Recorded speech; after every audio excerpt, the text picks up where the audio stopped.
वरोरा नगर परिषद वरोराचे अध्यक्षपद नामाप्र महिलाकरिता राखीव आहे। अर्ज दाखल करण्याच्या शेवटच्या दिवशी विविध पक्षांनी रॅली काढून नामांकन अर्ज दाखल केले। आज अध्यक्षपदाकरिता 7 उमेदवारांनी अर्ज दाखल केले। यापूर्वी एका उमेदवाराने अर्ज दाखल केल्याने अध्यक्षपदाच्या अर्जाची संख्या 8 झाली आहे।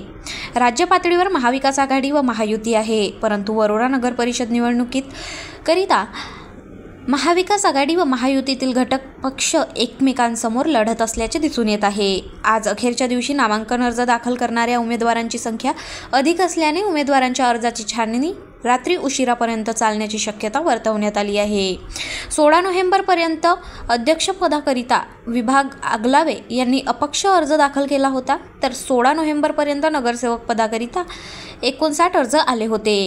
17 नोव्हेंबरला दुपारी 3 वाजेपर्यंत भाजपाच्या वतीने माया राजूरकर, इंदिरा काँग्रेसतर्फे अर्चना ठाकरे, शिंदे शिवसेनेच्या वतीने ज्योती मत्ते, उद्धव बाळासाहेब ठाकरे शिवसेनेच्या वतीने सोनम नाशिककर, राष्ट्रवादी अजित पवार गटाच्या वतीने रंजना पारशिवे व मनीषा नेरकर, तर भाजपा व अपक्ष असे 2 अर्ज वसुधा शंभूनाथ वरघणे यांनी दाखल केले। गाव माझा न्यूज करिता लखन केशवानी, वरोरा, चंद्रपूर।